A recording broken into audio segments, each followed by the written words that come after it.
Agradecer, então, ao professor André, né? A oportunidade sempre de estar aqui no grupo, de participar, de poder estar fazendo, de poder fazer parte do grupo, efetivamente, né? Esse semestre. Bom, no encontro passado nós já falamos sobre um tema que eu acho bem interessante, né? E a participação do grupo foi muito boa.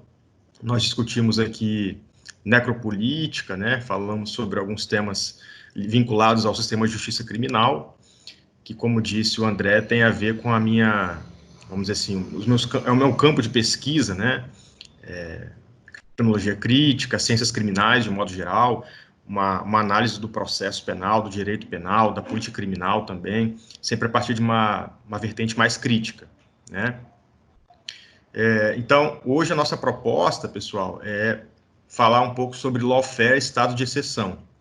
Esse é um outro tema bem interessante.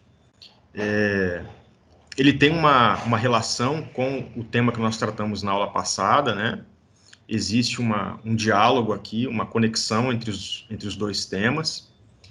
E eu acredito também que houve já uma exposição de colegas sobre estado de exceção. Então, eu não vou aqui aprofundar o tema do estado de exceção para evitar certas repetições, mas eu vou me apropriar dessa exposição também, né, daqueles conceitos, daquelas ideias que foram trabalhadas para a gente poder discutir um pouquinho a relação do estado de exceção com o lawfare, né, que é um tema bem atual hoje nas ciências criminais, na ciência política, na teoria política também, né, mas principalmente hoje se discute muito o nome das ciências criminais.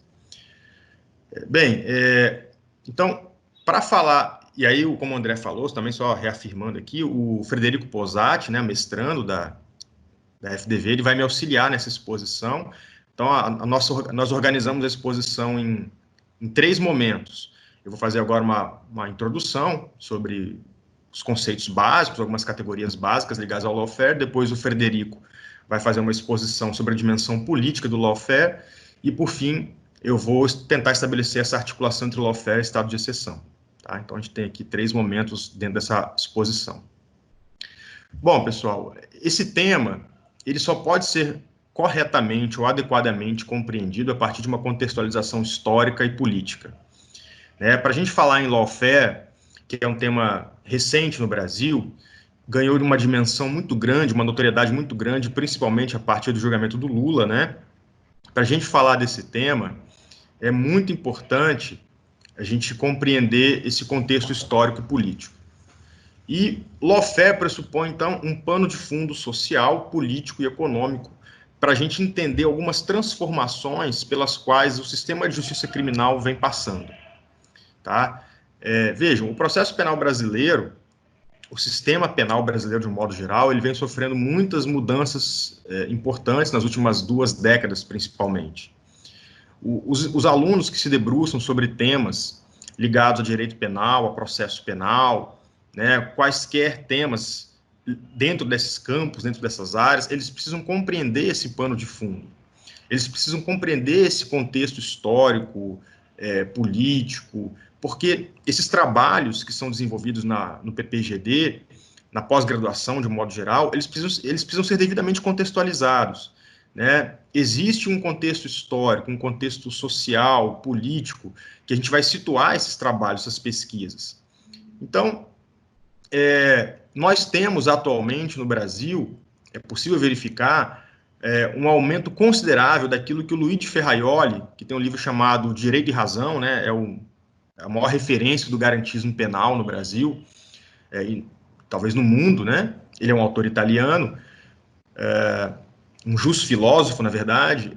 Existe uma categoria que ele trabalha e que depois foi disseminada, né, pelas ciências criminais, que é a ideia de maxiprocessos ou megaprocessos criminais. Esses maxiprocessos ou megaprocessos criminais, eles são comumente chamados de operações. No Brasil, a gente vê muitas operações deflagradas pela Polícia Federal, pelo Ministério Público Federal, principalmente. Uma dessas grandes operações é, sem dúvida, a Lava Jato. E a Lava Jato, ela é um marco, por mais que a gente queira criticar a Lava Jato, e a gente pode fazer inúmeras críticas do ponto de vista jurídico, político, enfim, mas ela é um marco, sem dúvida. Eu, inclusive, recentemente concluí um artigo que ainda não foi publicado, mas discutindo exatamente as transformações nos fundamentos do processo penal brasileiro a partir da Operação Lava Jato.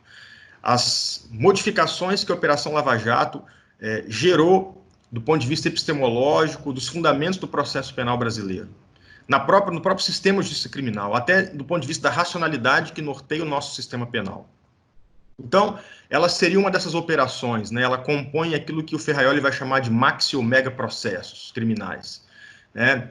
Esses maxi processos, eles são impulsionados principalmente pelo incremento da utilização dos meios de obtenção de prova e pela cobertura dos meios de comunicação. E esse é um outro tema que eu gosto bastante, que eu já pesquiso desde o mestrado, desde a graduação em Direito e em Comunicação Social, que é a relação do sistema penal com a mídia, né?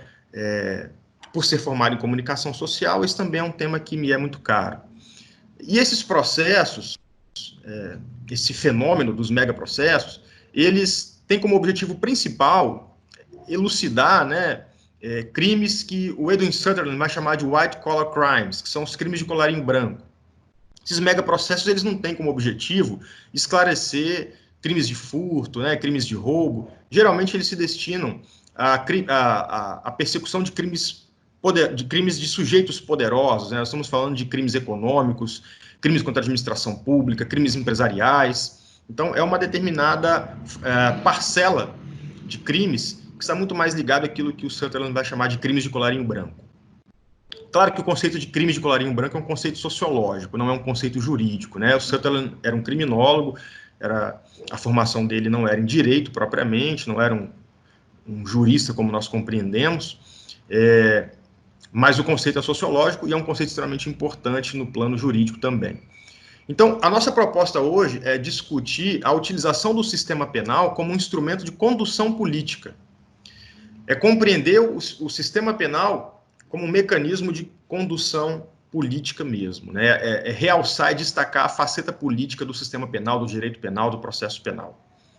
Por isso que essa teoria, que é uma teoria norte-americana, do lawfare, ela ganha uma importância muito grande, porque ela vai analisar a utilização do direito, a utilização prática do direito, né, como arma de guerra. Então, para a gente poder falar sobre lawfare no Brasil, que é um caso que nos interessa em especial, né, e compreender o emprego do processo penal como arma política na história recente do Brasil, a gente precisa agora entender esses conceitos. Bom, o lawfare é um neologismo, né, que conjuga duas palavras aí, é uma contração de duas palavras inglesas, né, law, direito, e warfare, que no caso é guerra. Então, um dos primeiros registros do termo remonta a um artigo de dois autores, John Carlson e Neville Yeomans, de 1975. E nesse artigo eles afirmam que o lawfare substitui a guerra. E o duelo é com palavras e não com espadas. Há uma passagem nesse artigo de John Carlson e Neville Yeomans. Depois, a gente teve também o presidente chinês, Jiang Zemin, que fez uma advertência, né? A gente até passou um texto para vocês a respeito desse tema. Ele faz ali uma advertência a um grupo de advogados chineses dedicados ao direito internacional, ao estudo de direito internacional, de que a China deveria se especializar no uso do direito, e sobretudo do direito internacional, como uma arma de guerra. Então, lá na China, nós vemos essa advertência que depois ela vai gerar um livro, em 1999, intitulado Guerra Irrestrita, que foi escrito por alguns generais chineses, né? Foi publicado pelas Forças Armadas, e nesse livro, Guerra Irrestrita, publicado na China, eles fazem referência ao que eles chamam de guerra legal, né? Eles elaboram ali, esses generais, uma relação, uma lista de guerras não militares, que identificava, inclusive, o uso das leis internacionais, né? Como uma arma de guerra, tá? E diziam que elas teriam um potencial destrutivo tão grande quanto uma operação militar. Mas foi um ensaio de um general norte-americano chamado Charles Dunlap, de 2001, que ficou famosa a expressão lawfare. O Charles Dunlap, esse general americano, esse general norte-americano, ele foi influenciado por um outro ensaio, publicado em 2000, um ano antes do artigo dele, de dois autores, advogados, um deles, o David Rivkin, que era um advogado conservador norte-americano, um escritor político, e o outro era o Lee Casey. Esses dois autores, advogados, políticos, conservadores, eles afirmavam que os aliados americanos e seus adversários, inclusive a China, fazendo referência aqui aos chineses, inclusive, eles estavam utilizando o direito internacional como um meio para se proteger, né, e também para proteger os Estados Unidos, no caso dos aliados. Então, eles estavam usando o direito internacional, as leis, como um instrumento de proteção e também de combate. O Rivkin e o Casey, eles entendem, então, que o direito internacional, sobretudo, principalmente, né, ele poderia funcionar como uma arma positiva, como uma força positiva, não só como uma arma destrutiva, mas eles realçam um aspecto positivo no sentido de promover estabilidade internacional, segurança, desenvolvimento, né, interesses nacionais de um país. Então, poderia-se formatar a legislação internacional para produzir um crescimento, um avanço do país, né, para gerar progresso, para gerar desenvolvimento. E aí o termo lawfare foi trabalhado por Charles Dunlap, esse general americano, a partir do Rivkin e do Casey, como estratégia estratégia do uso ou não uso, no caso, do direito como um substitutivo dos meios militares tradicionais. Esse é um conceito dele, para atingir um objetivo de combate de guerra. Então, ele deixa muito claro o emprego do direito como uma arma para se atingir determinados objetivos de guerra, né? Objetivos tipicamente militares. O Dunlap, como militar que era, ele conferiu uma definição posteriormente, né, neutra ao termo. Ele já não estava mais vendo, como o Rivkin e o Casey, o lawfare como necessariamente como uma força positiva, nem como algo necessariamente destrutivo. Ele tenta conferir uma definição neutra, né? E diz o seguinte: olha, você pode utilizar o lawfare, se beneficiar dele para sua segurança, mas também para destruir um inimigo. Então, ele não quer dar uma conotação estritamente positiva ou estritamente negativa ao termo, dizendo que é possível utilizá-lo de ambas as formas, né? A ideia é abusar da lei como um substitutivo dos meios militares, para alcançar algum tipo de objetivo operacional. Nós temos depois, cronologicamente, aí, um professor da Universidade do Arizona, nos Estados Unidos também, chamado Kittrey, que escreveu a obra Lawfare, Law as a Weapon of War, né? Lawfare, o direito como arma de guerra. Esse professor, o Kittrey, ele se baseia nas lições do Charles Dunlap, esse militar americano, esse general norte-americano, e aí ele desdobra, ele traça dois elementos do lawfare. Kittrey estabelece dois elementos, né, para se referir ao lawfare. O primeiro elemento seria a utilização da lei para criar efeitos semelhantes à ação militar. Então, a utilização da lei para obter efeitos semelhantes a uma ação militar. E o segundo, a motivação dessa ação pelo desejo de enfrentar, né, de enfraquecer ou de destruir um adversário no contexto internacional.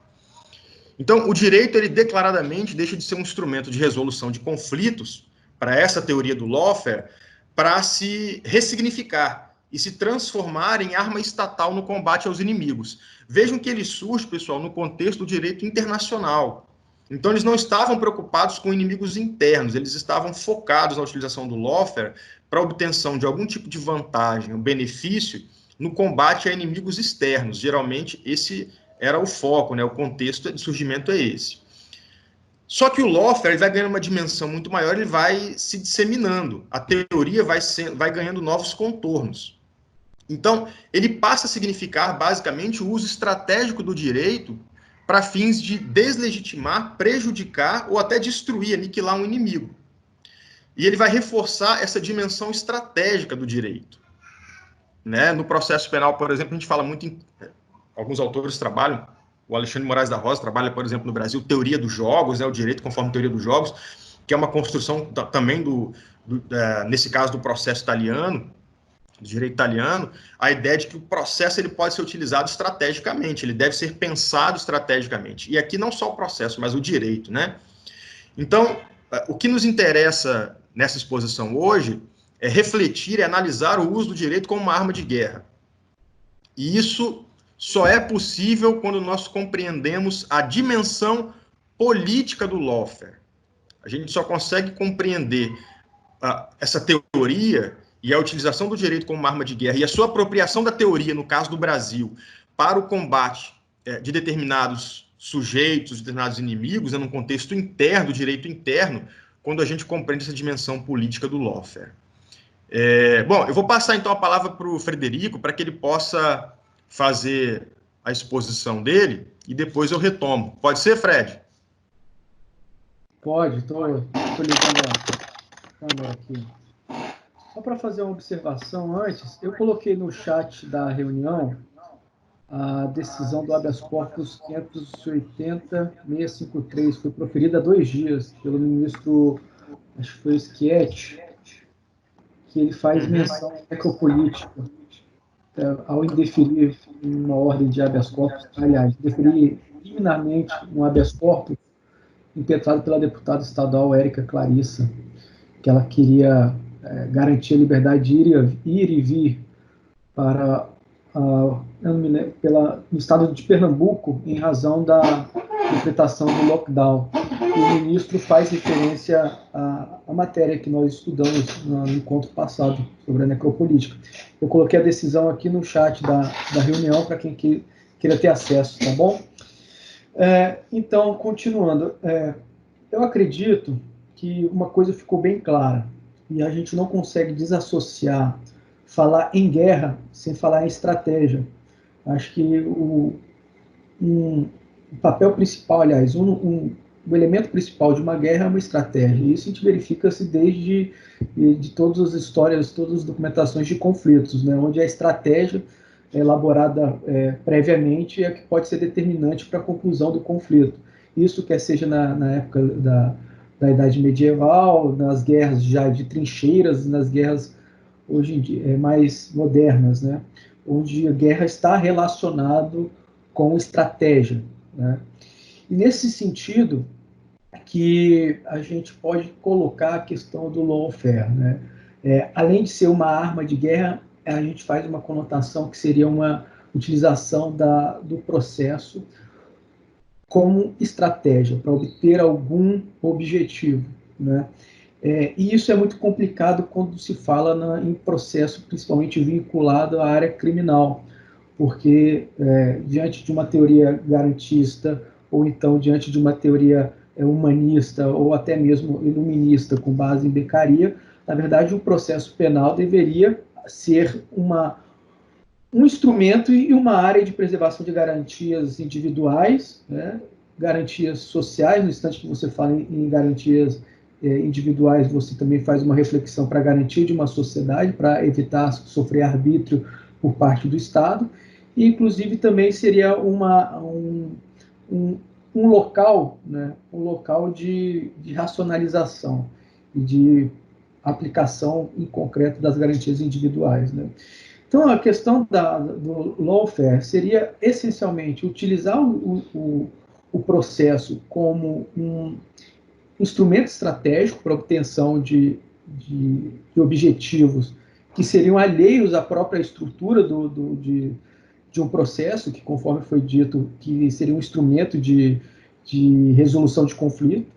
Na verdade, ele seria mais um instrumento de conflito, né, não de resolução, não teria como a objetivação encontrar uma paz social, mas sim provocar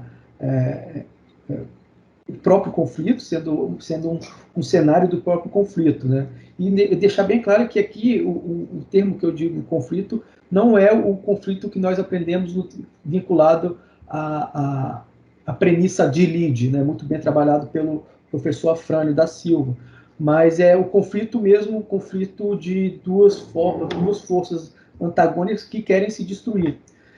E veja bem, o texto que, eu não sei, o professor Rafael, esse texto foi colocado à disposição dos membros do grupo para acesso, o texto dos professores, deixa eu pegar aqui. Do Santoro, né? Isso, do Santoro, foi colocado à Então, disposição? foi colocado, acredito Tá. que sim. Utilizando esse texto como base, tanto o professor Santoro, Antônio Eduardo Ramires Santoro e a Natália Frias Tavares, eles elencam algumas características do que seria a utilização do lawfare, principalmente no cenário, no âmbito brasileiro, né? Eles elencam alguns critérios ou algumas categorias do que poderiam definir o caracterizar o lawfare. E eu acho, assim, só fazendo uma ressalva, eu acho muito interessante verificar que até pela própria exposição do professor Rafael, a gente percebe que há uma evolução de fatos que fazem evoluir também a parte teórica, né?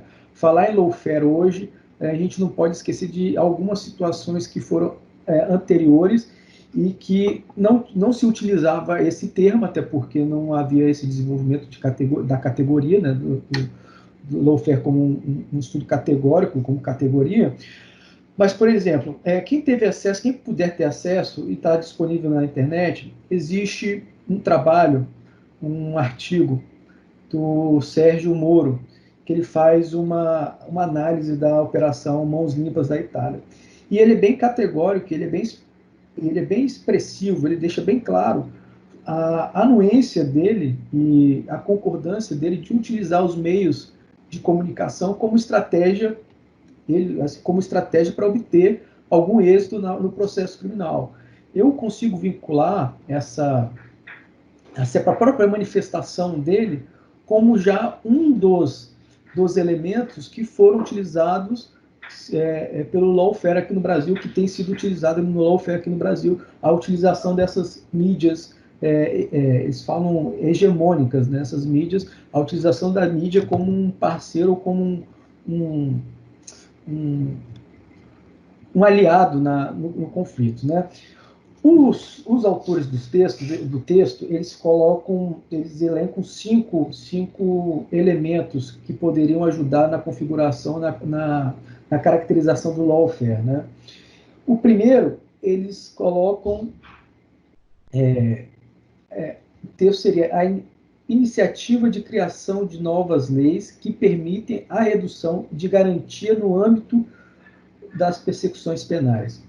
É interessante quando eles fazem a narrativa desse tópico, que, na verdade, eles colocam e eles analisam que essa iniciativa de criação de novas leis tem um papel ainda mais estratégico dentro da estratégia, que é conseguir fazer uma prospecção, fazer uma análise para o futuro.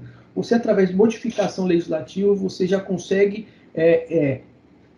eliminar ou diminuir as eventuais armas do seu inimigo que você almeja.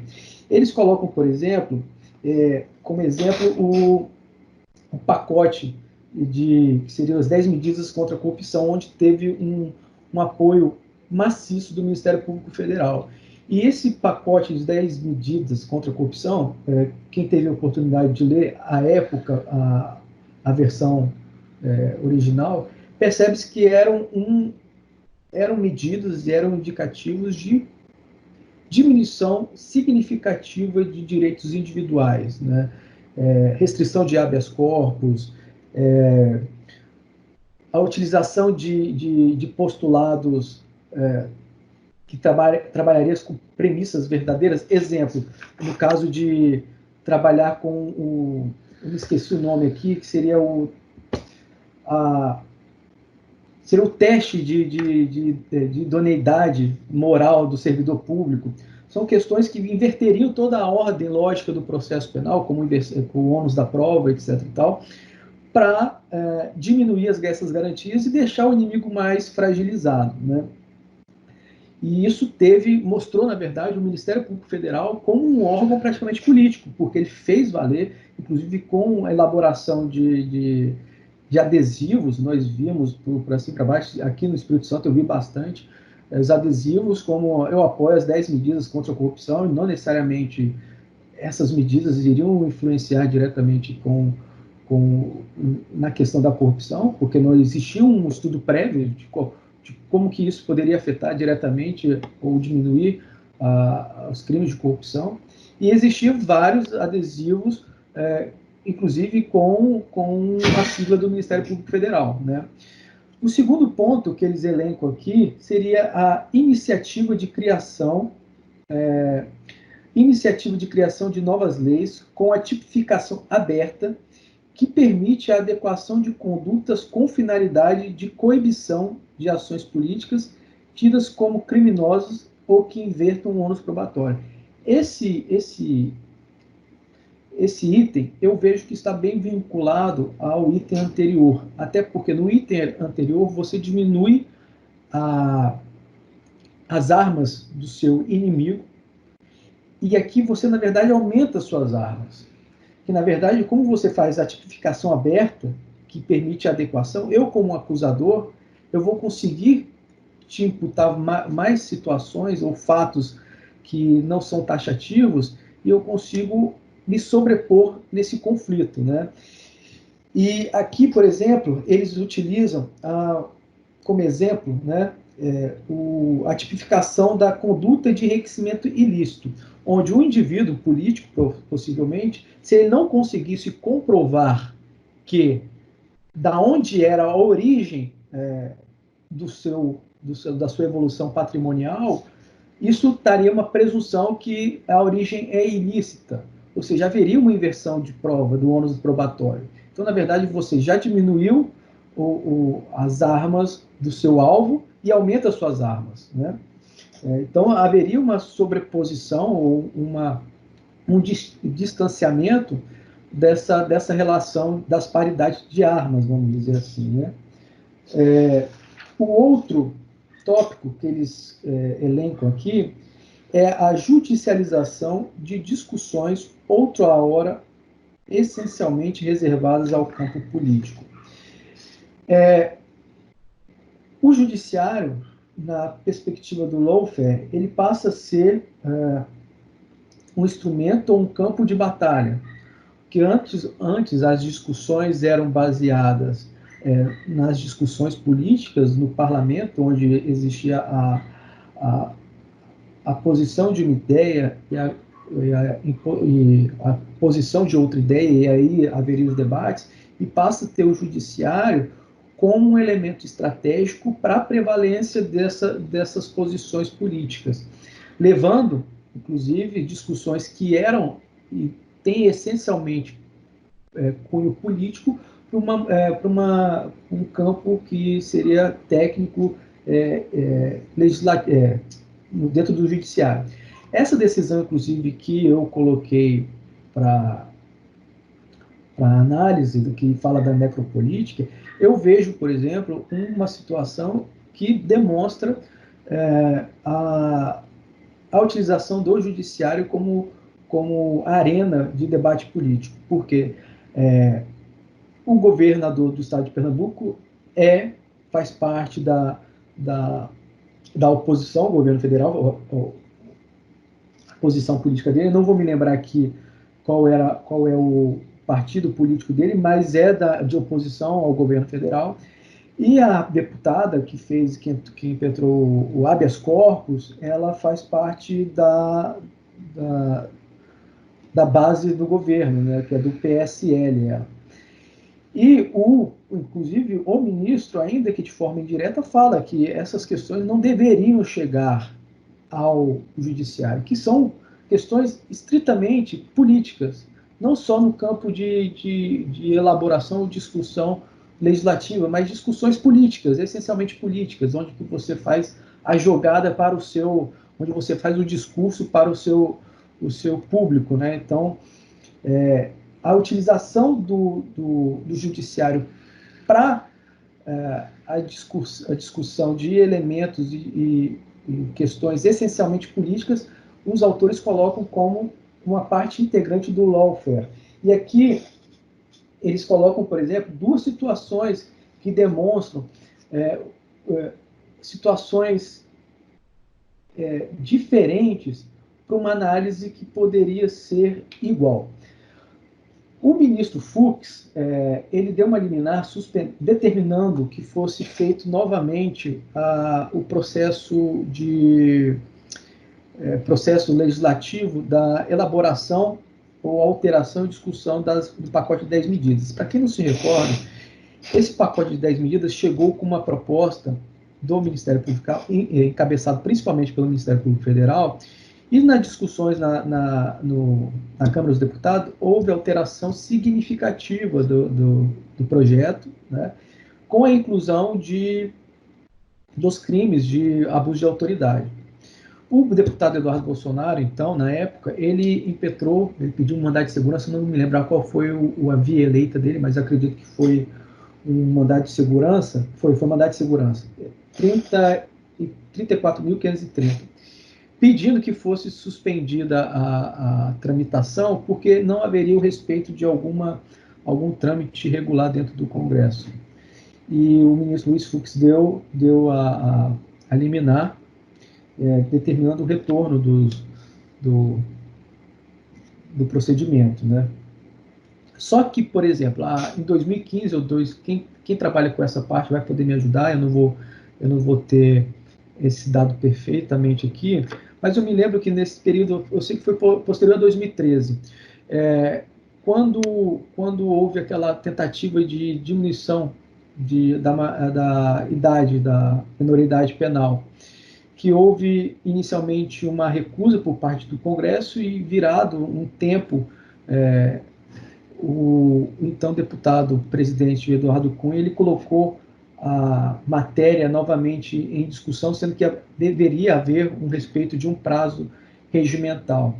Ele conseguiu fazer uma manobra, isso foi levado ao STF para tentar anular essa manobra, só que o ministro, então, Celso de Mello, disse que não poderia intervir nas questões exclusivas de procedimentos legislativos dentro do Congresso. Então, são dois cenários com interesses diferentes. Nós verificamos que depende de quem está propondo, qual é o objetivo dessa busca do judiciário, e que poderá haver manifestações diferentes com casos muito semelhantes, né? O quarto ponto que é elencado por eles é a reinterpretação criativa de leis existentes, reduzindo a importância dos direitos humanos e fundamentais. Aqui eu acho que todos vão conseguir fazer uma linha direta com o caso Lava Jato, que alguns conceitos já estabelecidos, fixados, sedimentados foram revistos, inclusive com manifestação expressa do Tribunal Regional Federal da 4ª Região, que pega Rio Grande do Sul, Santa Catarina e Paraná, que diz que a Lava Jato era uma situação excepcional e merecia uma análise excepcional de algumas questões, né? O que mostra mais ou menos uma análise de exceção. E aqui existe, por exemplo, os autores eles citam o caso da condução coercitiva, que foi usado várias vezes para exposição dos investigados. Que, na verdade, para se ter uma condução coercitiva, tem que ter uma intimação prévia, uma recusa, e isso no caso dos envolvidos, né? Sendo que as testemunhas também regularmente intimadas não compareçam, poderá ser feita a condução coercitiva, né? E o perito, no caso, também pode ser feita a condução coercitiva, e caso do acusado também, caso não compareça devidamente intimado. Só que nos casos da utilização na Lava Jato, a condução coercitiva foi feita sob premissas que confrontam diretamente os direitos do investigado. Por exemplo, a condução coercitiva para ajudar o acusado a se manifestar, ou possibilitar, por exemplo, no caso do Lula, a condução coercitiva, caso alguém não lembre, em algumas manifestações, foi para ajudar a possibilitar o depoimento dele, né? Porque caso não houvesse essa condução coercitiva, poderia colocar, inclusive, o Lula em risco. Teve, inclusive, esse tipo de manifestação. Também, e por último, faltam mais dois, né? Eles colocam a instauração de persecução penal para alcançar objetivo político, fazendo ressalva que isso várias vezes já foi feito, né, historicamente, a utilização a instauração de processo penal com fins de perseguição pessoal. Isso sempre foi feito no Brasil, mas de forma descarada para fins políticos, talvez esses últimos tempos deixou essa situação um pouco mais evidente, né?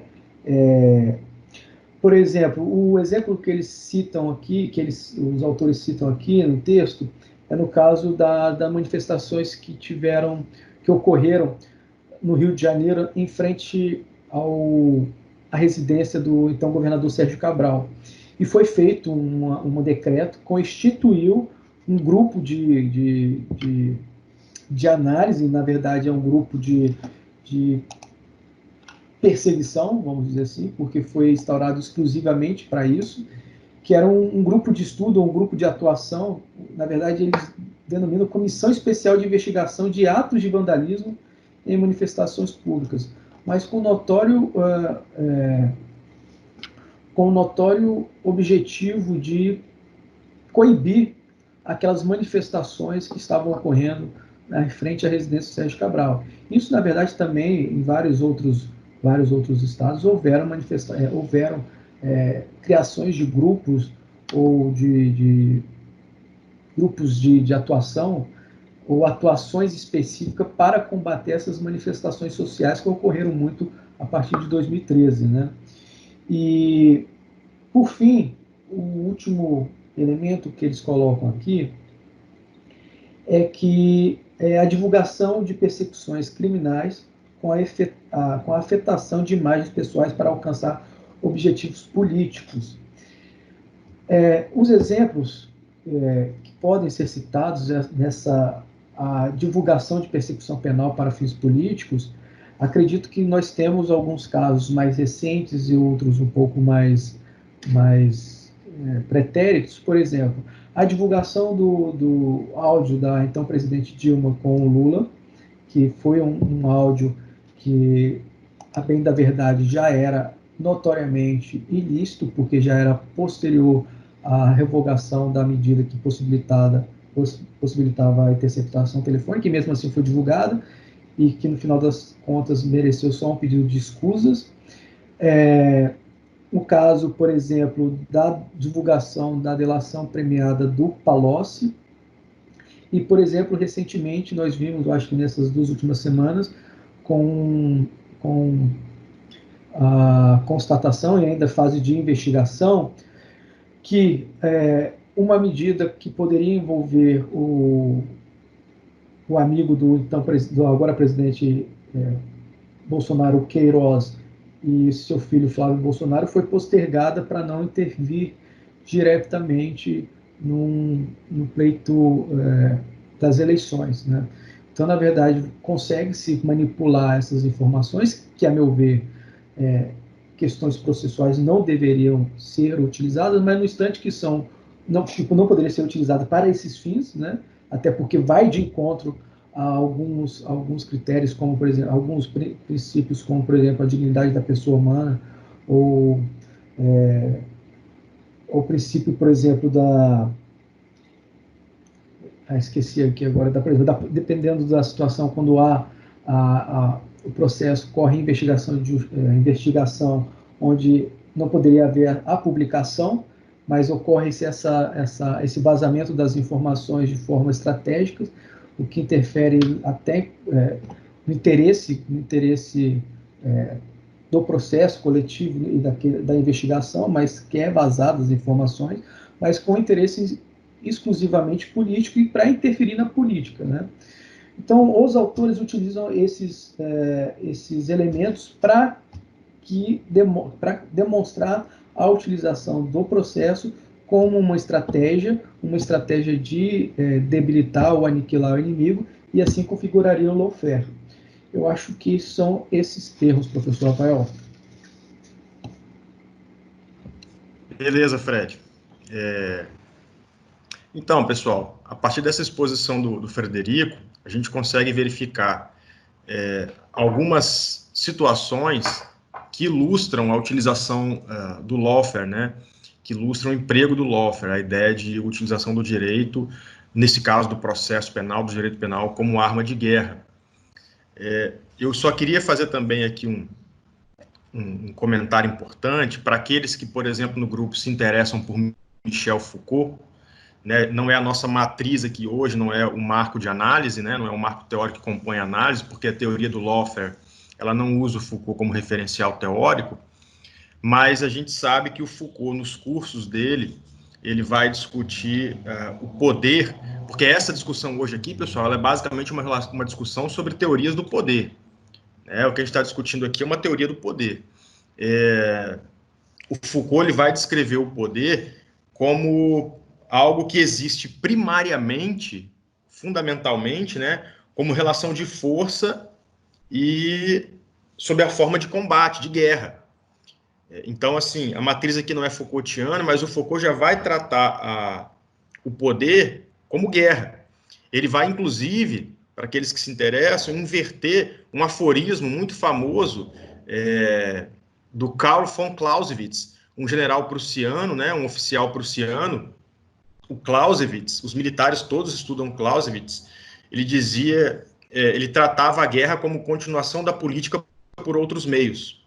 O Foucault vai inverter esse aforismo, né? Esse livro famoso chamado Da Guerra, do Clausewitz, né? Ele propõe esse aforismo, ele escreve ali, mas o Foucault vai trabalhar o poder político, afirmando ele como a guerra por outros meios. Então, para o Foucault, o poder político é efetivamente a guerra por outros meios, né?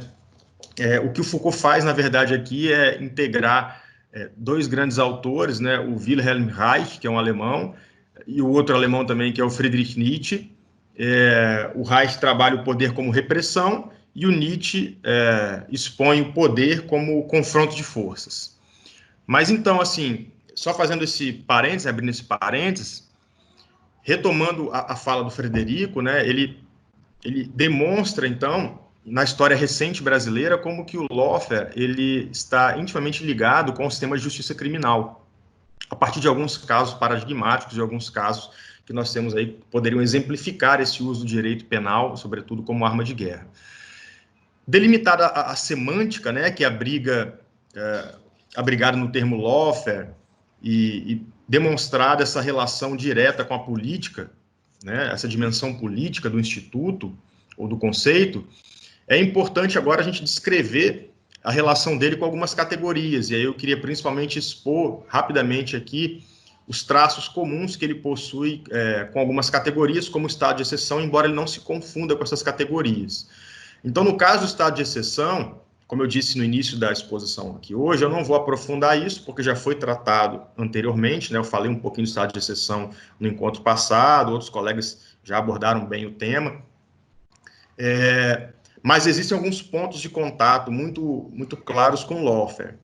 Uma afirmação bastante conhecida do Carl Schmitt, que muita gente critica, infelizmente, sem ter lido Carl Schmitt ou sem conhecer, né? Eu não sou especialista no Carl Schmitt, li algumas coisas dele, mas existe uma afirmação dele muito famosa, que se tornou célebre, né?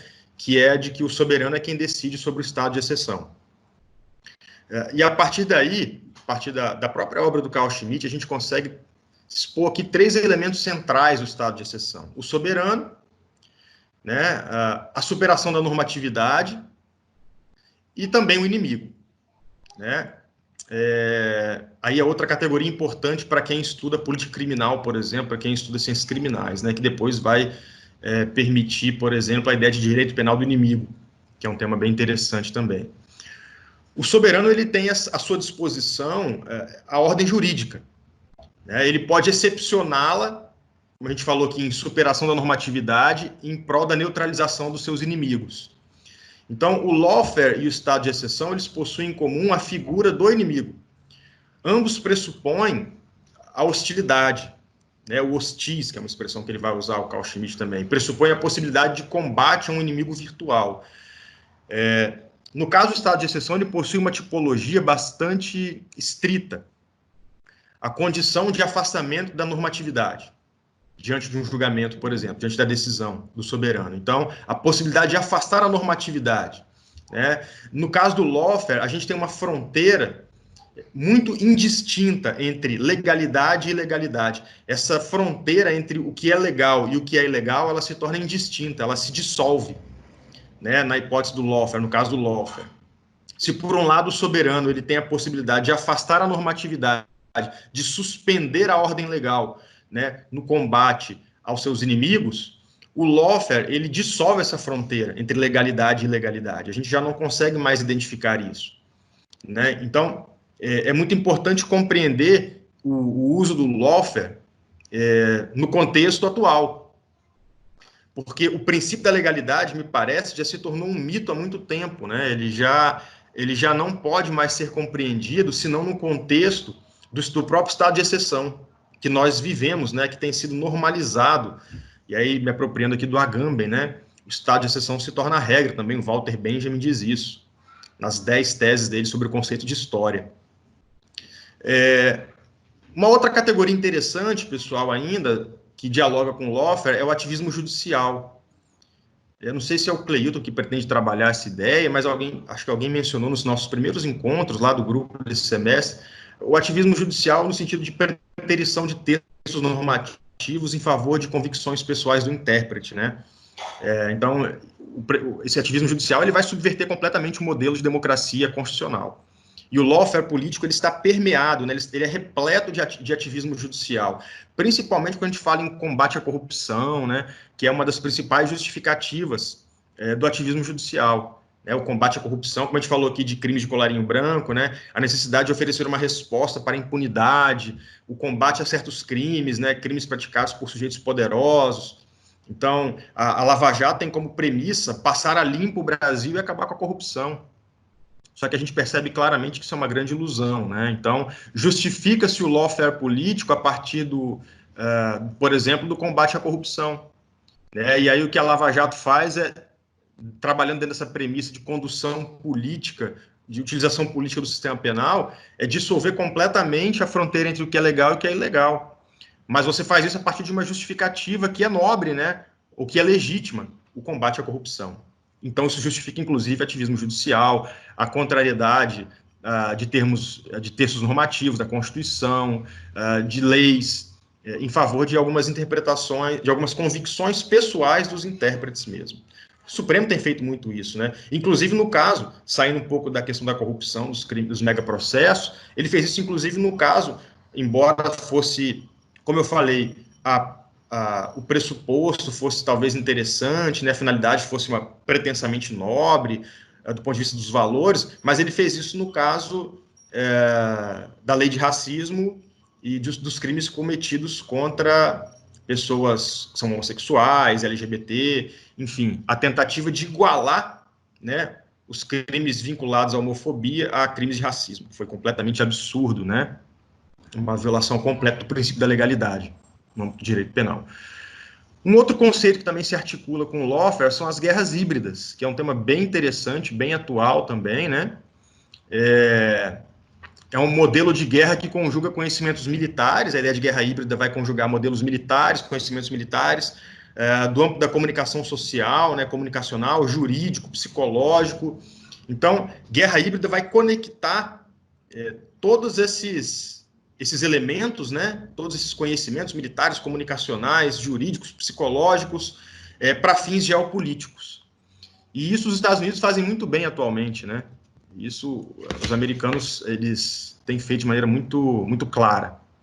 E aí eu acho que um grande exemplo de como os americanos conseguem se apropriar do lawfare, né, e das guerras híbridas, essa arma não convencional, como que o direito é potencializado, a chamada FCPA, que é o Foreign Corrupt Practice Act, né, que é uma lei que vem sendo usada para combater, ampliar a jurisdição americana em outros países, sob o pressuposto de combater corrupção, principalmente cometido por empresas, né, por corporações. Então, o FCPA é uma lei, um mecanismo de persecução penal, originariamente criado para punir empresas americanas que cometessem atos de corrupção no exterior, e atualmente tem sido usada para conferir jurisdição mundial aos Estados Unidos, praticamente.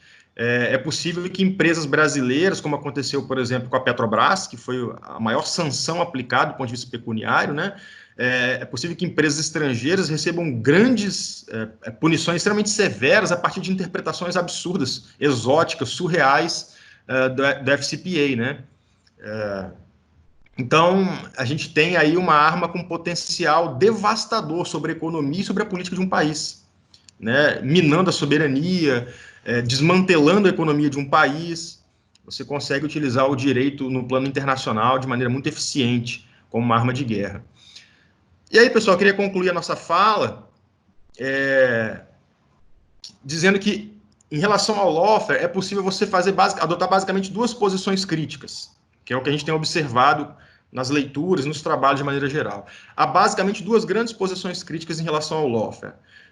A primeira delas seria uma posição mais idealista, no sentido de questionar a deturpação da regra.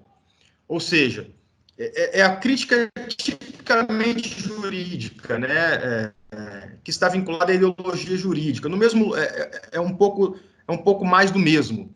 A ideia de que nós temos um Estado democrático de direito, de que existe um Estado republicano, legalidade, imparcialidade, e há um Estado, né, como ordem normativa, o judiciário que é técnico, e o lawfare, nesse caso, seria apenas a negação de um ideal. O que nós teríamos é o lawfare como mera disfunção, né, daquilo que se poderia alcançar. E essa é uma crítica mais num plano, a gente vai chamar aqui de idealista, né? Ou seja, o lawfare como deturpação do dever ser. E uma segunda crítica possível é a crítica material, vamos chamar aqui. Né? O lawfare não é apenas um produto de empresários corruptos, de políticos corruptos, de maus governantes, dos juristas, dos meios de comunicação. O lawfare não é a deturpação de um ideal. Na verdade, ele é a radicalização de uma sociedade de exploração, né? De uma sociedade pautada na concorrência, na disputa, na desigualdade, na opressão. Então, o lawfare ele vai radicalizar essa sociedade, ele vai ser expressão dessa sociedade no plano jurídico, né? Ele como categoria, o lawfare acaba revelando mecanismos extremos vamos dizer assim, de uma sociabilidade que usa e destrói os sujeitos, que ressignifica os sujeitos em favor do capital, né, em favor desse sujeito final, que seria o capital. Aí é uma crítica material, né, e não uma crítica idealista. Mas é isso, gente. Assim, a nossa proposta era trazer uma categoria, né, um elemento de análise, que é o lawfare, vinculado à teoria do poder, também é uma análise das relações de poder, das teorias do poder, e, de alguma maneira, articular isso com o sistema de justiça criminal, com categorias como estado de exceção, né, como ativismo judicial, guerras híbridas. Acho que é um tema bem atual e que pode ser usado também como uma chave de leitura para alguns outros objetos, né, para eventuais trabalhos, para o desenvolvimento de artigos, enfim. E para aqueles, principalmente, que querem percorrer temas ligados às ciências criminais, como a gente falou no início da exposição, é muito importante conhecer esse contexto político, social, econômico, esse pano de fundo, porque sem ele a gente acaba produzindo trabalhos que não desvinculados, dissociados da realidade, e aí você tem um grande problema, como acontece, por exemplo, em relação ao direito penal do inimigo, né, que eu falei aqui agora há pouco. A tentativa de importar categorias, às vezes, trabalhar com certas categorias num plano abstrato que não dialogam com a realidade. Os efeitos podem ser extremamente nocivos e perniciosos. Professor Rafael, o Frederico, parabenizar os dois, a fala foi bem clara, bem tranquila de entender, até para quem não é criminalista, como é meu caso. O comentário que eu gostaria de fazer, eu gostaria só de uma consideração do professor Rafael e do Frederico também, é que a partir da literatura que foi indicada e das conversas que eu tive a oportunidade de ter, até pelo próprio texto do Vacan, a gente vê que há uma tendência na literatura do direito criminal em vulgarizar o termo lawfare. E ficou bem claro para mim no discurso do professor Rafael e do Frederico que o lawfare seria o uso político do processo. Diferente lá do prison fair, do workfare, que tem mais uma terminologia mais clara e os contornos mais definidos. Só gostaria que fosse feito algum comentário a esse respeito. Sim. Então, Bruno, eu acho que você tem razão. Inclusive, tem um livro muito bom, cara, chamado Lawfare, uma introdução, que foi escrito pelo Rafael Valim, pelo advogado do Lula também, na época, né, o atual advogado dele. São 3 autores e mais uma autora.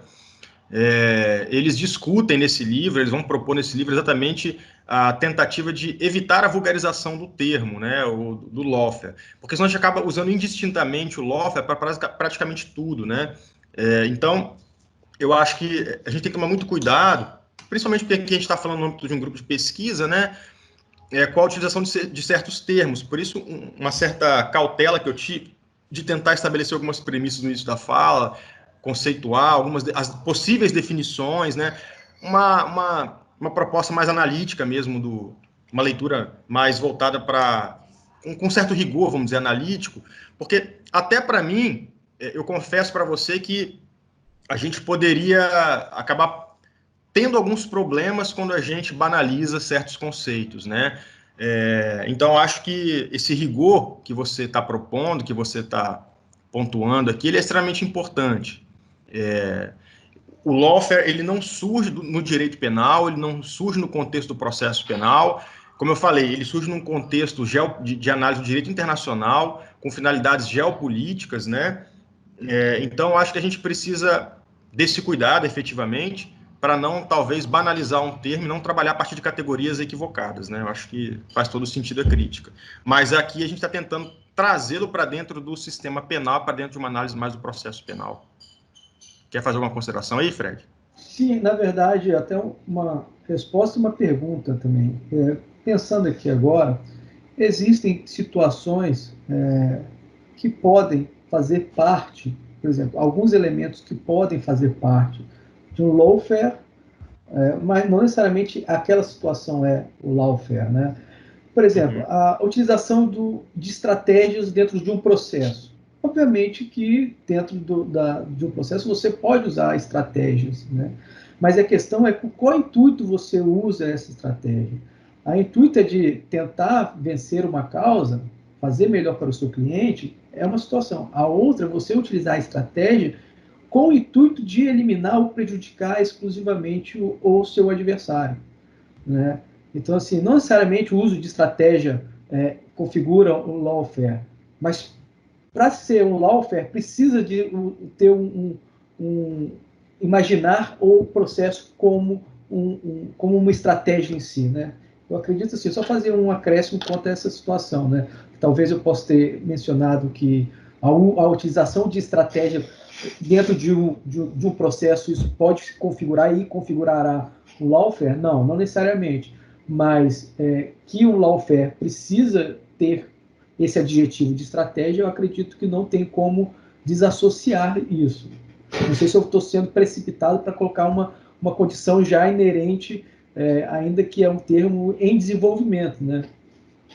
E dentro de uma perspectiva mais materialista, de uma análise mais materialista também, é óbvio que o lawfare ele vai ressaltar a faceta política do direito, né? Ele vai destacar o elemento político inerente ao direito. Por exemplo, quando a gente trabalha dentro da criminologia crítica, para quem trabalha com Alessandro Barata, para quem trabalha com esses criminólogos de matriz marxista, é inevitável, né, a compreensão de que o direito é um instrumento de manutenção das relações desiguais de poder, de que o direito acaba sendo utilizado, sim, para criminalizar determinados grupos, a ideia de seletividade penal. Então, eu acho que o lawfare também acaba salientando, destacando esse aspecto muito importante, né, do direito, da política como um elemento inerente ao direito, a faceta política do direito.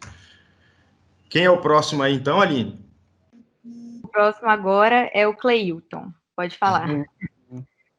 Bom dia, professor. Obrigado aí pela exposição. Como o senhor citou, eu estou estudando, pretendo estudar um pouco o ativismo judicial do STF, na verdade, né?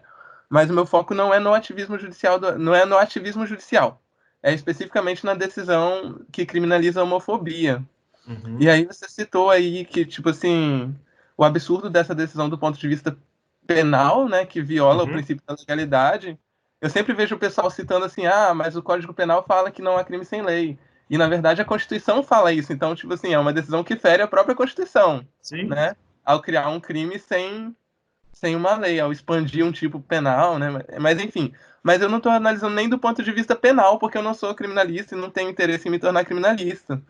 E, assim, o que eu queria conversar com você e ver se você pode comentar é o seguinte: eu acho que essa decisão do STF tem muito mais uma representação simbólica, discursiva, do que prática. Porque, assim, eu li a petição inicial, eu estou estudando o processo aos poucos, eu li a petição inicial do PPS, o argumento que eles utilizam para equiparar a LGBTfobia ao racismo é um habeas corpus, se eu não me engano, do final do século XX ou início agora, é um habeas corpus antigo, que tinha um cara que ele queria fazer uma propaganda antissemitista, e aí deu uma confusão, tal, aí ele foi com habeas corpus falando que ele podia sim ser antissemitista no Brasil, que isso não era racismo.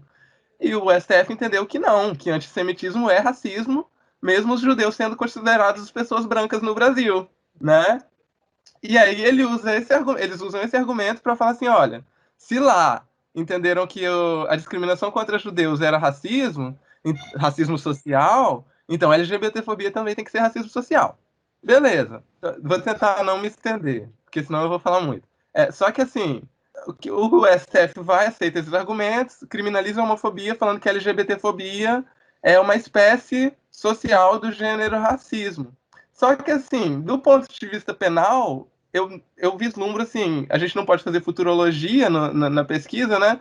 Mas eu imagino que isso não vai ter nenhum efeito prático. Porque a própria lei do racismo nunca teve eficácia prática. O que eu acho mais perigoso nisso é a equiparação que está sendo feita. Porque se eu falo que LGBTfobia é espécie de racismo, eu também posso dizer que identidade de gênero e orientação sexual são espécies de raça. Vão estar tudo dentro do mesmo conceito. E isso gera um perigo discursivo muito grande, né? E é nessa linha que eu estou tentando desenvolver minha pesquisa. Assim. Aí, se você tiver alguma coisa para contribuir, assim, então aí. Perfeito. E aí tem um livro muito legal da Vera Regina Pereira de Andrade, em que ela vai trabalhar essa questão do ponto de vista, a questão do gênero, principalmente em relação à Lei Maria da Penha, né? Ali a discussão era outra na época, quando o livro foi criado. E eu acho que a lei, a decisão, obviamente, tem um efeito simbólico, não é seu objetivo não é o campo criminal, mas ela tem um efeito simbólico. Só que a sua análise é perfeita, no sentido de que isso não vai gerar nenhum tipo de transformação dessas relações de poder, ou não vai produzir emancipação desses grupos, não vai trazer benefícios, aparentemente, a eles, porque o sistema penal, a gente sabe que ele não funciona para alguns grupos, para alguns segmentos sociais. Né? O sistema penal ele é extremamente seletivo, e aí ele tem a capacidade, não é só de punir alguns, é de imunizar outros. A questão da seletividade, a gente se esquece, esse é um aspecto muito importante, é que o sistema penal ele não só pune alguns grupos, mas ele deixa de punir outros. Então, a gente não pode se esquecer dessa capacidade de criar imunidades para alguns grupos, para alguns setores. E quando a gente fala de crimes praticados contra negros, quando a gente fala em racismo, ou em racismo social, ou em grupos, ou em LGBT, nós estamos falando de atuação seletiva do sistema penal, porque, como você bem mencionou, lei de racismo, quantos casos nós temos no Brasil de pessoas que foram condenadas com base? É só fazer uma pesquisa, pesquisa empírica, né? A gente vai perceber claramente que não funciona, feito para não funcionar. E ainda que funcionasse, eu não acredito que seria um meio adequado para a gente conseguir o tipo de transformação social que a gente espera, o tipo de emancipação desses grupos, de apoderamento, né, de empoderamento. Então, assim, não acho que o sistema penal seja o mecanismo mais eficiente, mais adequado. Embora a decisão tenha, obviamente, um efeito simbólico. Aí cai naquilo que a gente chama de direito penal simbólico, muitas vezes, né? Acho que a sua leitura está bem correta. Você fala o nome dessa autora de novo? É Vera Cristina... Vera Regina Pereira de Andrade. Vera Regina Pereira de Andrade. Ela era professora na Universidade Federal de Santa Catarina. Depois eu posso até te passar o livro. Ela tem algumas obras bem interessantes sobre esse tema, que ela discute muito isso, né? Ela aposentou pela Federal de Santa Catarina e é uma criminóloga, é uma professora, assim, fenomenal. Quero sim. Vou te mandar um e-mail, então. Tá? Obrigado. Nada. Tá, vamos em frente agora com o Gustavo, que quer fazer a pergunta. Bom dia. Primeiramente, só parabenizar mesmo o professor Rafael e o Frederico. E o professor, na sua fala, o senhor acabou citando que o lawfare foi criado numa perspectiva de geopolítica e tinha uma ideia do inimigo como o externo, certo? Que depois foi desenvolvendo a teoria e acabou também englobando o inimigo interno. A partir de qual momento histórico assim que houve essa alteração do paradigma aí do inimigo? Porque eu entendo que num contexto de guerra tradicional foi com a questão da globalização, e aí podemos até citar alguns acontecimentos pontuais que acabaram alterando essa perspectiva do inimigo, como, por exemplo, o 11 de setembro. Você tem um ataque terrorista em que você não consegue mais diferenciar quem é o inimigo, se é o outro estado, né, ou se é a pessoa ou o próprio cidadão dentro do seu próprio país. E eu acredito que esse foi um acontecimento pontual que fez essa mudança aí num contexto de guerra tradicional. E no lawfare, como que foi? Para eu entender melhor. Então, cara, de fato a gente tem alguns marcos aí, mas os autores não conseguem identificar um momento singular, um momento único, né? Alguns vão falar que isso se dá a partir principalmente do 11 de setembro, outros vão mencionar que isso se deu nos últimos 10 anos, inclusive a partir de algumas manifestações de alguns movimentos sociais dentro dos Estados Unidos, né, o Occupy, né, aqueles movimentos todos de tentativa de ocupação de espaços públicos. Então você tem uma diversidade de ideias, né? Mas não há um consenso a respeito de que momento isso passa a ser incorporado dentro do Estado-nação e empregado contra esses inimigos internos.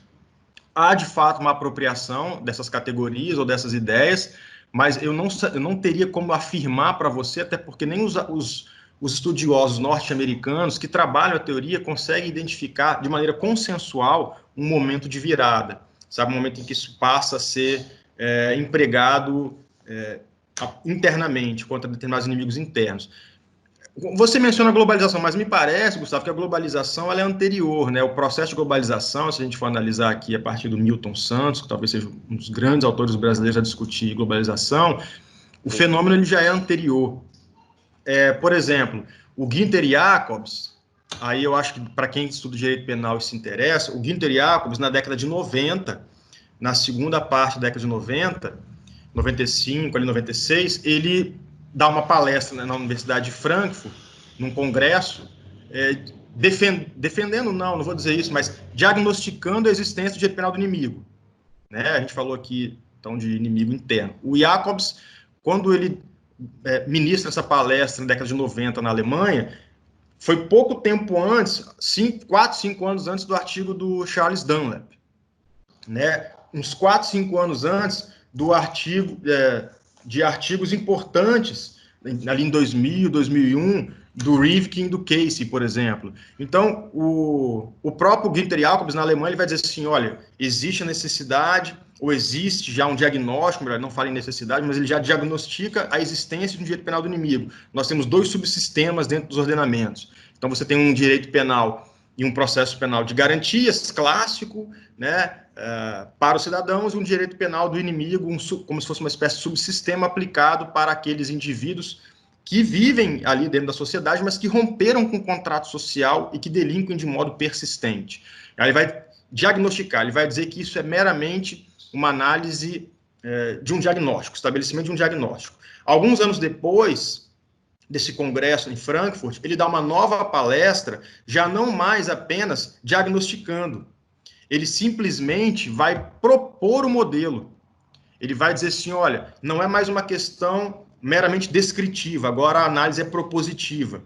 Nós precisamos de um direito penal diferenciado para certos grupos, para indivíduos que cometem crimes como terrorismo, né, tráfico de drogas, tráfico de pessoas. Então, o Jacobs, lá na Europa, por exemplo, vai fazer isso no final da década de 90 e início dos anos 2000. Ali nós já vemos claramente, embora o Jacobs não fale em lawfare, obviamente, mas se a gente for estabelecer aqui uma conexão, é o Jacobs trabalhando a proposta dentro do contexto europeu, dentro do próprio país, né, direcionado a inimigos internos, inclusive aos próprios cidadãos. Nos Estados Unidos, você tem, pós 11 de setembro, os atos patrióticos, por exemplo, né? Então, assim, a gente consegue estabelecer, definir, talvez, algumas situações ou alguns eventos históricos em que a gente percebe claramente o emprego do lawfare voltado para inimigos internos. Mas acho que não há consenso na literatura em relação a um momento específico. Beleza. Não, ficou bem explicado mesmo.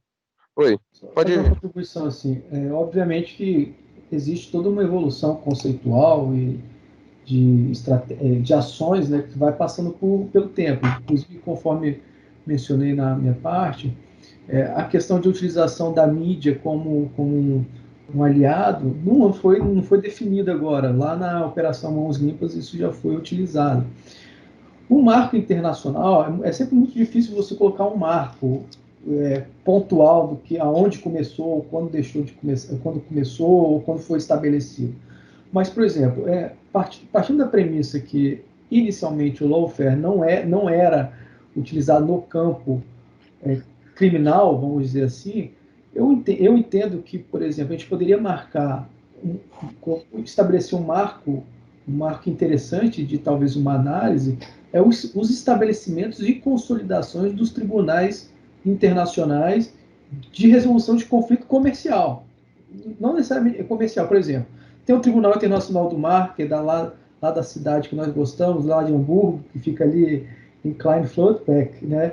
Existe um Tribunal Internacional de Conflito de questões envolvendo comércio marítimo, né, e deslocamento de navios. Existem outros tribunais internacionais de resolução de conflitos comerciais.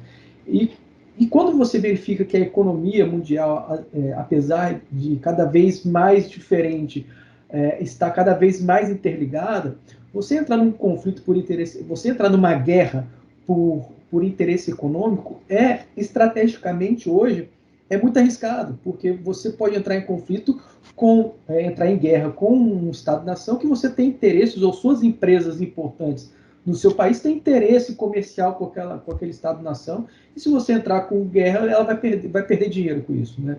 Então, às vezes, você transferindo isso para o campo comercial em estratégica jurídica, a perda econômica é menor, a perda de pessoas é menor, a verdade, os ganhos econômicos são maiores, e você não fica ruim perante a comunidade internacional, né? Nem com sua própria população.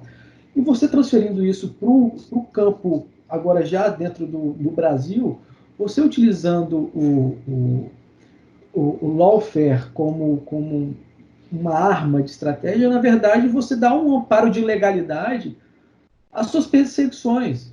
Na verdade, tanto é que muita gente diz que se tem um carimbo do judiciário, quer dizer que foi legal, quer dizer que foi certo, porque foi passado por esse caminho da legalidade. Então, também, estrategicamente, a utilização do Poder Judiciário para esses conflitos, que às vezes a gente utilizaria os conflitos físicos, ou então por outros meios, que talvez não tão aceitos, através do judiciário você consegue dar esse carimbo de legalidade e aceitação social. E, assim, quer queira ou não, já usando um pouco do abolicionismo penal, se a gente parar para pensar que o processo penal, ou todo o sistema de justiça criminal, foram feitos e servem para tão somente um controle social, ou então de opressão, na verdade, o lawfare é uma forma de adaptação com o cenário atual. O que antes era uma análise ou uma ação focada na diminuição de direito, na diminuição concreta de direitos e garantias individuais, ou criação de crimes e cada vez mais crimes, talvez eles conseguiram através de modificação de um instrumento ou outro, dá mais efetividade ao que eles queriam com as práticas anteriores. Exemplo, para que criar vários crimes, se a gente pode criar um tipo penal aberto e, através disso, colocar vários crimes nessa situação e fica mais fácil para eu trabalhar. Eu sou o Ministério Público Federal, eu sou o fiscal, eu sou o garantidor, o advogado da sociedade, eu sou o fiscal da lei. Então, eu tenho a premissa de presunção do bem, eu utilizo isso para as coisas que eu já tentava fazer e não conseguia. E utiliza todas essas modificações e esses elementos que foram construídos a seu favor. Eu acho que tem um aspecto também, Fred, importante você falou aí, quando a gente fala em questões empresariais, comerciais, né? Como a gente falou aqui, o lawfare está muito ligado dentro do contexto de direito internacional, mas é impossível compreender esse fenômeno, Gustavo, eu entendo, inclusive, aí é um prato cheio para quem não é criminalista mesmo. É impossível compreender esse fenômeno sem entender, por exemplo, no caso do Brasil, a lei anticorrupção, que é a Lei 2.846, 2013, que não é uma lei de natureza penal, né? Aí já para os penalistas, você tem que entender a lei de lavagem de dinheiro, uma série de institutos que são criados para tentar oferecer uma resposta e a partir de uma pressão da OCDE, né? Hoje o Brasil quer integrar, a partir de pressão dos Estados Unidos por meio do FCPA, que eu falei aqui, né, que você só consegue compreender lawfare compreendendo também, concomitantemente, né, esses instrumentos de combate à corrupção. Quem está discutindo hoje, por exemplo, compliance, né, acaba tendo que discutir esse tipo de instrumental normativo. Então, a gente percebe, como o Fred estava dizendo aí, o lawfare ele surgindo, na verdade, como um instrumento de dominação, né, de exercício de poder, e principalmente a partir de interesses comerciais, econômicos, financeiros, enfim, né? Depois a gente acaba se apropriando dele, utilizando essa categoria dentro do sistema de justiça criminal. Beleza, ficou bem explicado, sim. Obrigado. Nada. E aí, Aline, tem mais alguém? Tem, o Bruno pediu para fazer uma pergunta. Professor.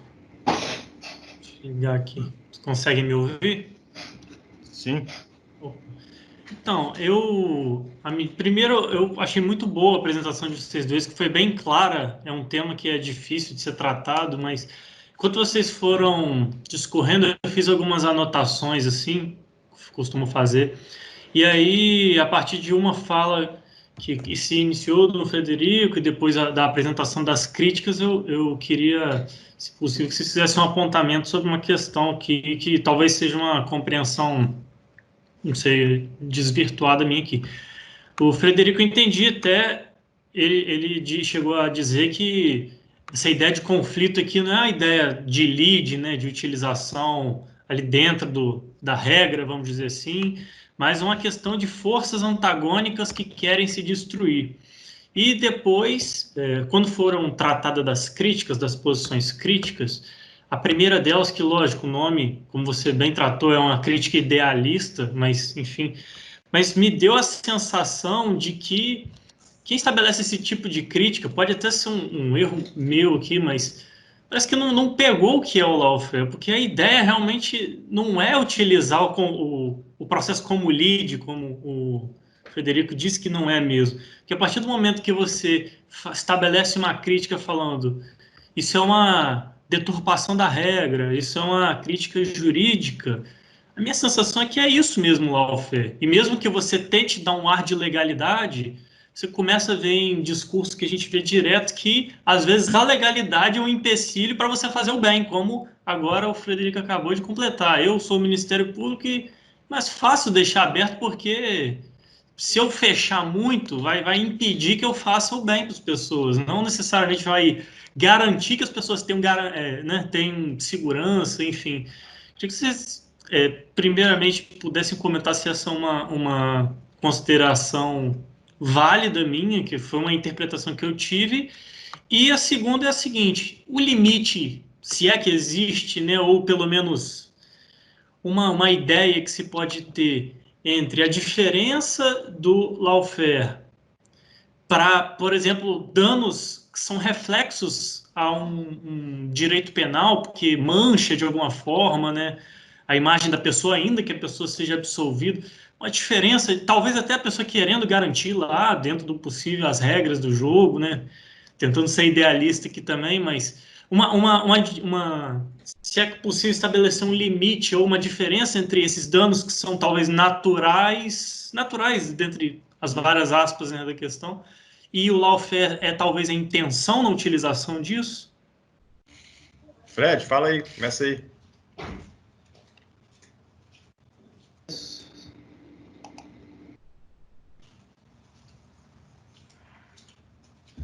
Bom, deixa eu só... Tá aí? Tá dando demora no retorno aqui, o computador tá meio devagar. Então, na verdade, ô Bruno, a sua primeira fala vai mais ou menos no que eu... Na verdade, eu acho que a gente está falando a mesma coisa, pelo que eu entendi. O processo, na verdade, depende do que a gente quer para a vida, né? A gente fala assim, a resposta vai ser depende do que quer para a vida. O lawfare é uma realidade já. A utilização do processo para destruir seu inimigo já é um fato, já ocorre. A utilização do processo para perseguir seus desafetos políticos também já ocorre. A questão aí, o processo serviria para isso? A gente está desvirtuando o que seria o processo. Eu sei o que está acontecendo, e está acontecendo isso. Tá? É muito difícil hoje você sustentar uma boa-fé processual, sendo que do outro lado tem uma pessoa querendo te destruir, não querendo chegar a uma resolução de conflito, né? Isso acontece em várias áreas do direito, né? Desde o juizado especial até os processos mais complexos, né? A questão é quando você utiliza isso fora do conflito dos interesses particulares e para virar um interesse político, né? Uma questão maior, que foge da resolução do conflito dentro da lide processual. Então, assim, o lawfare, na verdade, é a utilização não somente de resolução dentro daquela lide processual, dentro daquela situação específica, mas com interesses alheios ao próprio processo, alheios àquela situação, aquela causa de pedir, aquele pedido, aquela causa de pedir. Então, assim, não sei se era isso, mais ou menos. Tem uma questão aí, Fred, complementando, tentando essa primeira questão do Bruno, talvez só para fazer uma distinção entre as duas espécies de crítica. O Bruno fala, quem parte da crítica idealista talvez não compreenda efetivamente do que se trata o fenômeno do lawfare. Talvez a gente possa fazer uma comparação aqui, Bruno, para tentar esclarecer, que é a seguinte: tudo é uma questão de matriz, de ponto de partida. É igual na dissertação, você vai chegar a conclusões diferentes dependendo da matriz teórica que você utilizar para enxergar o seu objeto de pesquisa.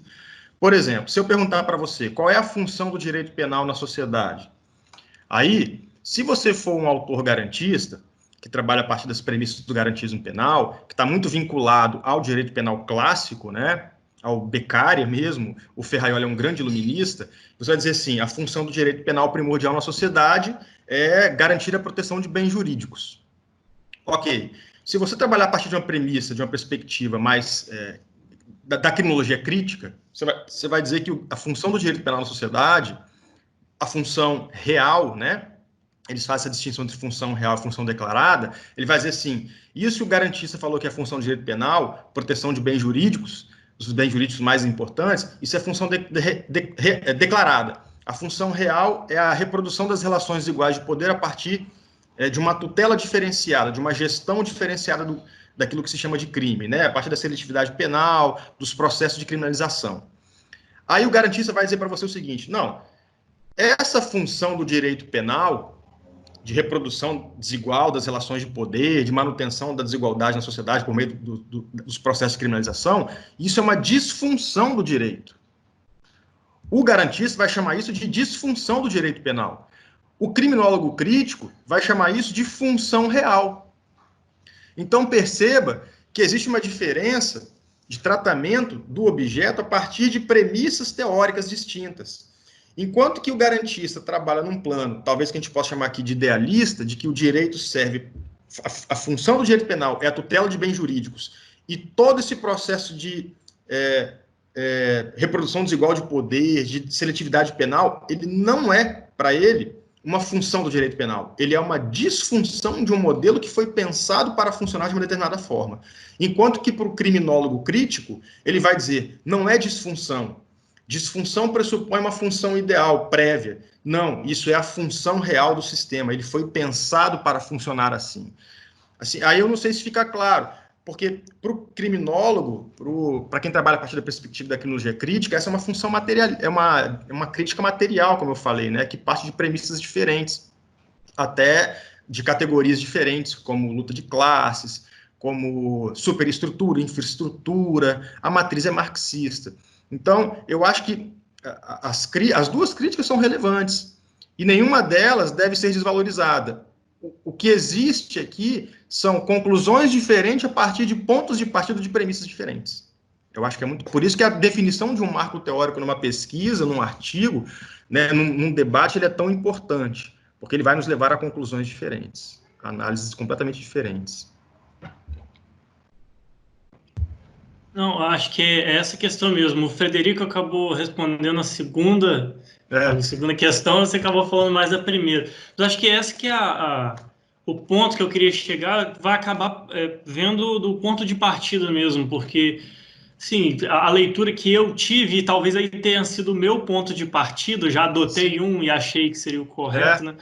Mas eu já adotei do ponto de que esse idealismo que é uma confiança muito grande no direito para você adotar sabe, você entender que ele funciona mesmo, talvez contra uma coisa que a segunda crítica vai bater muito, que não, isso nem é questão do direito, isso é uma questão da sociedade.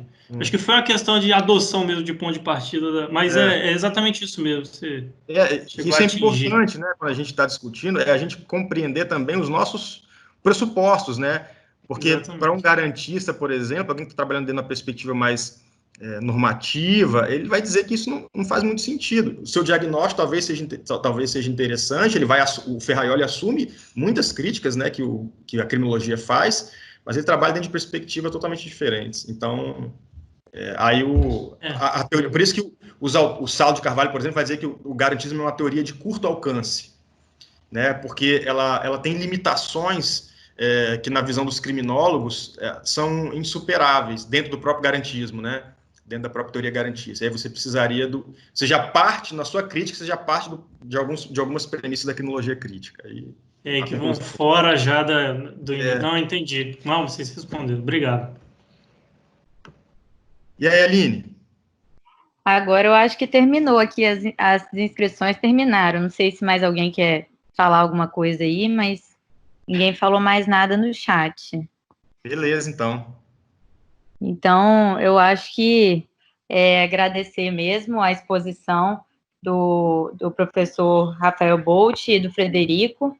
Foi muito bom, uma manhã bastante proveitosa. E vou devolver aí a bola para o André fazer o encerramento. Legal.